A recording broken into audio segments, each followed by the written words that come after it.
하루에 한 장 성경과 함께하는 가정 예배입니다. 다 같이 사도신경 하심으로 신앙 고백하시겠습니다. 전능하사 천지를 만드신 하나님 아버지를 내가 믿사오며 그 외아들 우리 주 예수 그리스도를 믿사오니 이는 성령으로 잉태하사 동정녀 마리아에게 나시고 본디오 빌라도에게 고난을 받으사 십자가에 못 박혀 죽으시고 장사한 지 사흘 만에 죽은 자 가운데서 다시 살아나시며 하늘에 오르사 전능하신 하나님 우편에 앉아 계시다가 저리로서 산 자와 죽은 자를 심판하러 오시리라. 성령을 믿사오며 거룩한 공회와 성도가 서로 교통하는 것과 죄를 사하여 주시는 것과 몸이 다시 사는 것과 영원히 사는 것을 믿사옵나이다. 아멘. 찬송가 560장으로 하나님께 영광 돌리겠습니다.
오늘은 마태복음 3장의 내용을 우리가 읽고 묵상하도록 하겠습니다.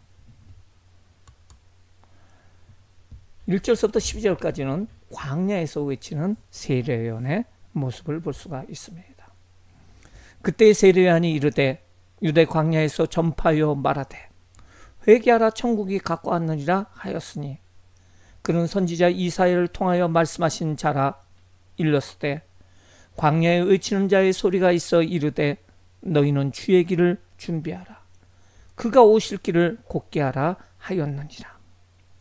이 요한은 낙타털옷을 입고 허리에 가죽띠를 띠고 음식은 메뚜기와 석청이었더라. 이때 예루살렘과 온 유대와 요단강 사방에서 다 그에게 나와 자기들의 죄를 자복하고 요단강에서 그에게 세례를 받더니 요한이 많은 바리새인들과 사두개인들이 세례 베푸는 대로 오는 것을 보고 이르되 독사의 자식들아 누가 너희를 가르쳐 임박한 진노를 피하라 하더냐.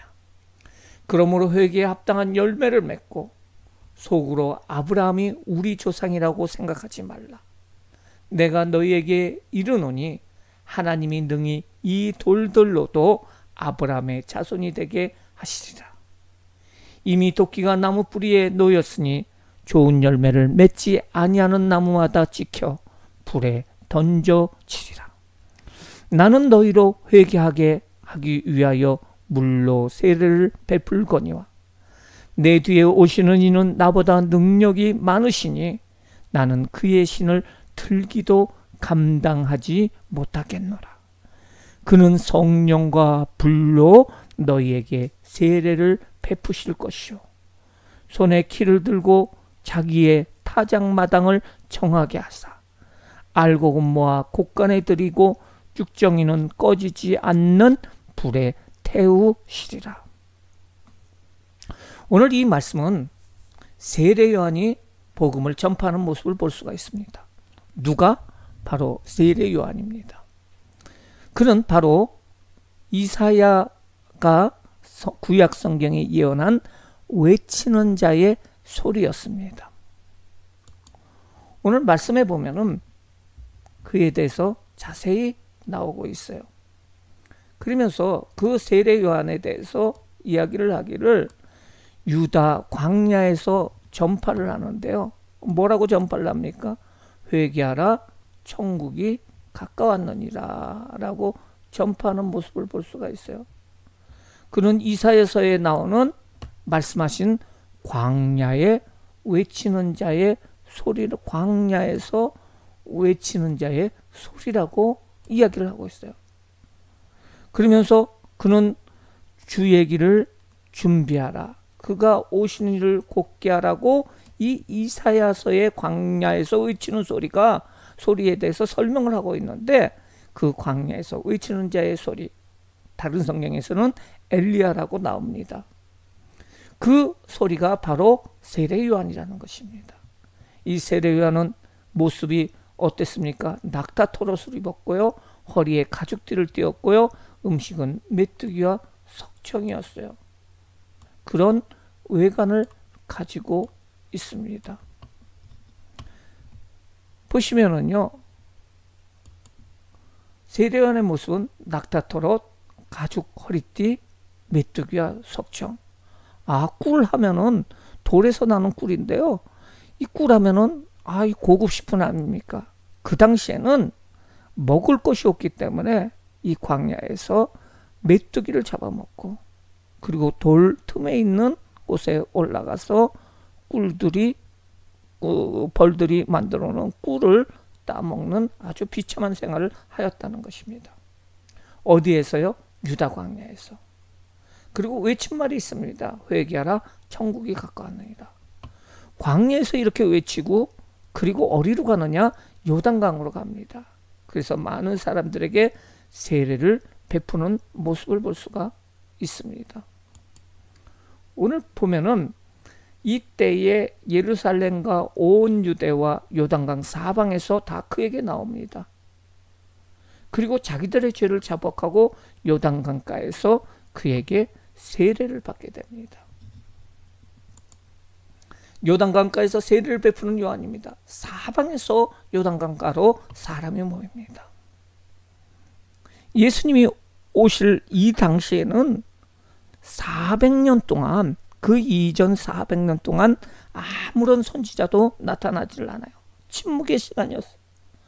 그리고 구약과 신약 사이에 400년의 공백의 시간 동안에 많은 심령들이 애타하면서 하나님의 도우심을 구했던 사람들이 많이 있었어요. 그들이 다 요단강으로 모입니다. 요한한테 모여요. 그들은 죄를 자복하고 회개의 죄사함의 세례를 받습니다. 그런데 이 모습을 보고 바리새인과 사두개인들이 요한에게 나옵니다. 이 사람들은 어떤 사람들이었습니까? 요한에게 많은 바리새인과 사두개인들이 세례 베푸는 대로 오는 것을 봤어요. 그러나 이들은 세례를 받기 위해서 오는 것이 아니고 어떠한 모습이었던가 궁금증에서 오는 거예요. 그때 요한은 얘기합니다. 독사의 자식들아, 너에게 진노가 임할 것이다.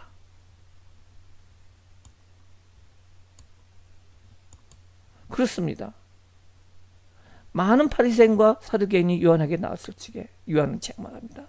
너희는 회개하라는 것입니다. 그러면서 얘기를 합니다. 뭐라고 얘기합니까? 회개에 합당한 열매를 맺고 네가 아브라함의 조상이다. 아브라함이 우리 조상이다. 그의 후손이라고 자랑하지 말라는 것입니다. 여기 이 요단강가에 있는 이 돌들로도 아브라함의 자손으로 만들 수 있으신 분이 하나님이니까 너희들은 자랑하지 말라는 거예요. 그리고 심판이, 도끼가 나무 뿌리에 놓였다는 건 심판이 바로 앞에 와 있다는 거예요. 그래서 좋은 열매를 맺으라는 거예요. 그 열매를 맺지 못하는 나무마다 찍혀 불에 던진다는 거예요.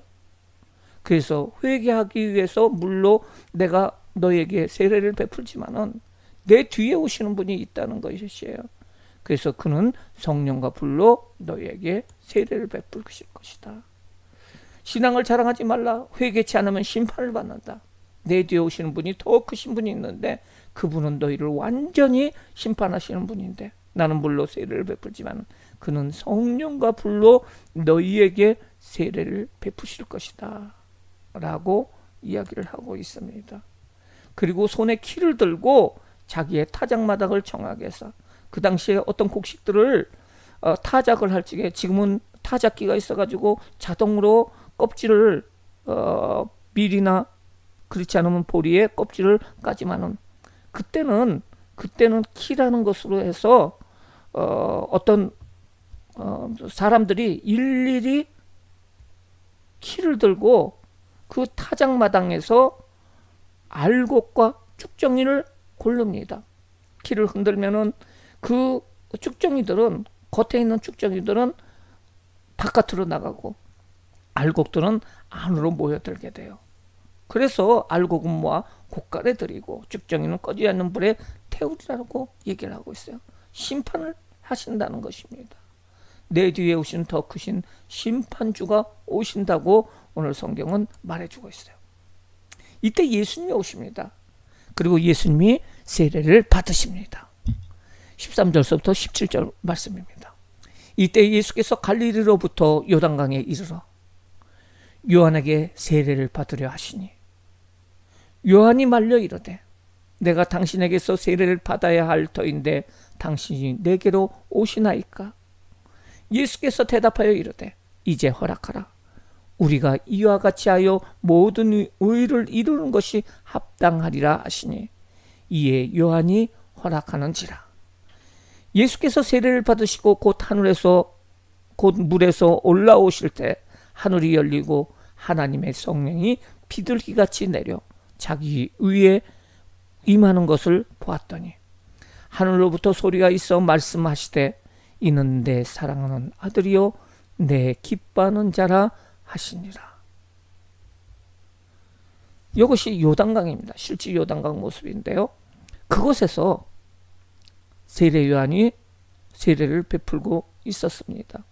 요한이 세례를 베풀고 있는데 누가 나타납니까? 예수님이 나타나요. 그리고 세례를 받기 위해서 이곳으로 가까이 옵니다. 그때 영적으로 아주 맑았던 이 요한은, 이분이 바로 자기가 이야기했던 내 뒤에 오실 그 메시아 그리스도라는 것을 알게 돼요. 그래서 예수님 앞에 나와가지고 얘기를 합니다. 내가 당신에게 세례를 받아야 할 텐데, 예수님에게 받아야 할 터인데 당신이 내게 오시나이까? 예수님이 나에게 오십니까? 여기서 당신이라는 말은 높임말이에요. 우리는 낮춰보는 것이, 부르는 것이 당신이라고 부르지만은 여기에서는 원어에서는 높이는 말입니다. 예수님께서 내게로 오시나이까? 그랬더니 예수님께서 이제 허락하라. 우리가 이와 같이 하여 모든 일을 이루는 것이 합당하다. 예수님께서는 세례를 받으심을 통해서 예수님께서는 공적인 사역, 하나님의 일을 본격적으로 시작하는 모습을 볼 수가 있습니다. 예수님께서 세례를 받으실 적에 어떤 모습이 나타났을까요? 바로 하늘문이 열리게 됩니다. 하늘문이 열리고요. 그 다음에 하나님의 성령이 임하시는데요. 비둘기같이 임하십니다. 그리고 하나님의 소리가 있습니다. 하나님께서 직접 말씀하십니다. 이는 내 사랑하는 아들이요 내 기뻐하는 자라. 하나님의 아들로서 말씀하시고 그것을 하나님께서 이 공적인 일을 하시는 것에 대해서 기뻐하시는 모습을 볼 수가 있습니다. 그래서 예수님께서 세례를 받으실 적의 모습에 대해서 우리가 알 수가 있는데요. 그것은 바로 예수님께서 세례를 받으실 적에 하늘 문이 열렸고요. 성령이 비둘기같이 내렸고요. 그리고 하늘로부터 소리가 있었습니다. 뭐라고 얘기합니까? 이는 내 사랑하는 아들이요.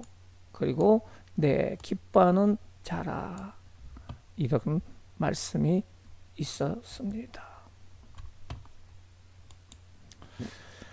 오늘 말씀을 통해서 우리가 알 수가 있는 것은 무엇일까요? 구약 성경에는 메시아가 오기 전에, 메시아라는 말은 구약 성경에 메시아라고 되어 있고요. 똑같은 말이 그리스도라는 말입니다. 신약 성경에는 그리스도예요. 구약 성경에는 메시아가 오시기 전에, 그리스도가 오시기 전에 알려주는 엘리야가 나타난다고 말하고 있어요. 예수님을 미리 준비하고 알려주는 일을 한 사람이 바로 세례 요한입니다. 그는 광야에서 제대로 먹지도 입지도 못하면서 있으면서 세상 사람들에게 회개하라고 외칩니다.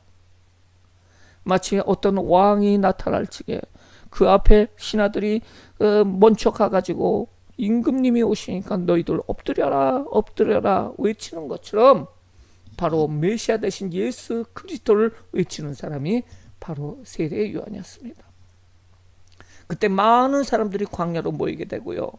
세례 요한은 회개하는 자에게 죄의 사함을 주는 세례를 베풉니다. 그리고 자기를 높다고 생각하는 바리새인들을 책망하게 돼요.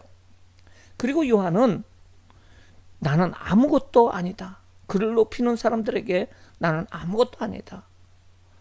나는 그 뒤에 오시는 예수님의 신발도 제대로 들 수 없는 그런 사람이다라는 거예요. 뒤에 오시는 분이 진짜라고 얘기를 하고 있습니다. 예수님께서 요한에게 나타나십니다. 그리고 세례를 받으려 하십니다. 영이 맑았던 요한은 예수님이 바로 그리스도의 힘을 알고 거절하지만 예수님은 모든 의를 이루기 위해서 허락하도록 말씀하십니다. 예수님이 세례를 받으실 때 하늘문이 열리고 하나님이 기뻐하십니다. 오늘 문제를 풀어보겠습니다. 1번, 광야에서 있었던 그 세례 요한의 모습은 어떤 모습이었을까요? 아닌 것에 대해서 우리가 알아보도록 할게요. 첫 번째로 낙타 토롯을 입었다. 가죽띠를 띄었다. 먹는 것은 메뚜기와 석청이었다. 4번이 뭡니까? 명품 가방을 가졌다. 이거는 아닌 것 같습니다. 요한이 말하기를 자신은 물로 세례를 주나 뒤에 오시는 분은 무엇과 무엇으로 세례를 준다고 말했나요? 1번 불과 성령과 불, 2번 성령과 물, 3번 올리브 기름, 4번 휘발유와 경유. 뭡니까? 바로 성령과 불이죠. 예수님이 세례를 받은 장소는 어딜까요? 1번 압록강, 2번 요단강, 3번 세례탕, 4번 갈릴리. 어딜까요? 바로 요단강입니다. 예수님이 세례를 받으려 할 때 요한이 한 말은 무엇일까요? 웰컴, 환영합니다. 끝났습니다. 내일 오세요. 내가 당신께 세례를 받아야 합니다. 3번입니다. 예수님의 세례 이후에 하늘에서 하나님이 하신 말씀은 무엇일까요? 내 기뻐하는 자라. 축하한다. 고생 많았구나. 세례증 곧 내가 천사편으로 보내겠다. 뭡니까? 내 기뻐하는 자라.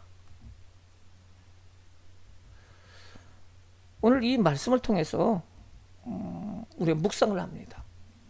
세례 요한은 자기에게 오는 사람들에게 자신을 자랑한 것이 아니라 뒤에 오실 예수님을 높여드렸습니다. 우리가 높은 지위를 얻고 잘 되었어요? 그렇다고 하더라도 이게 내가 공부를 잘해서, 내가 뭐 사업을 잘해서, 내가 운이 좋아서 뭐 하면서 자기를 높이는 것이 아니고 예수님을 높여드려야 됩니다. 예수님만을 자랑하는 사람이 되어야 합니다. 예수님은 성령으로 우리에게 세례를 주신 분입니다. 불과 성령으로 세례를 주십니다. 예수님을 믿고 성령을 받아야 합니다. 성령님이 오시는 것은 우리 마음에 성령님이 계셔서 하늘나라 갈 때까지 인도하심을 받는 것입니다. 나에게도 성령을 주옵시기를 위해서 기도하시기 바랍니다. 다짐하기. 세례 요한처럼 예수님을 높이는 일을 이번 주에 꼭 할 것을 다짐합니다. 예수님을 높이는 일을 실천하겠다고 다짐합니다. 그 일은 전도하는 일, 봉사하는 일, 이웃사랑하는 일입니다. 꼭 실천하시기 바랍니다. 다 같이 기도하겠습니다. 사랑의 하나님, 오늘 예수님을 예배하기 위한 사명을 감당한 세례 요한에 대해서 묵상해 보았습니다. 예수님의 앞길을 예배하고 예수님만을 외쳤던 세례 요한처럼 우리가 예수님만을 나타낼 수 있도록 인도하여 주시옵소서. 세례 요한처럼 더 많은 사람들에게 예수님을 소개할 수 있도록 전도하고 또한 전도 대상자를 놓고 기도할 수 있도록 하옵소서. 올해는 꼭 전도의 열매를 많이 맺을 수 있도록 인도하여 주시옵소서. 예수님의 이름으로 기도합니다. 아멘. 하늘에 계신 우리 아버지여, 이름이 거룩히 여김을 받으시오며 나라가 임하시오며 뜻이 하늘에서 이루어진 것 같이 땅에서도 이루어지이다. 오늘 우리에게 일용할 양식을 주시옵고 우리가 우리에게 죄진 자를 사하여 준 것 같이 우리 죄를 사하여 주시옵고 우리를 시험에 들게 하지 마시옵고 다만 악에서 구하시옵소서. 나라와 권세와 영광이 아버지께 영원히 있사옵나이다. 아멘. 감사해요. 깨닫지 못했었는데 내가 얼마나 소중한 존재라는 걸 태초부터 지금까지 하나님의 사랑은 항상 날 향하고 있었다는 걸 고마워요. 그 사랑을 가르쳐준 당신께 주께서 허락하신 당신께 그리스도의 사랑으로 더욱 섬기며 이제 나도 세상에 전하리라.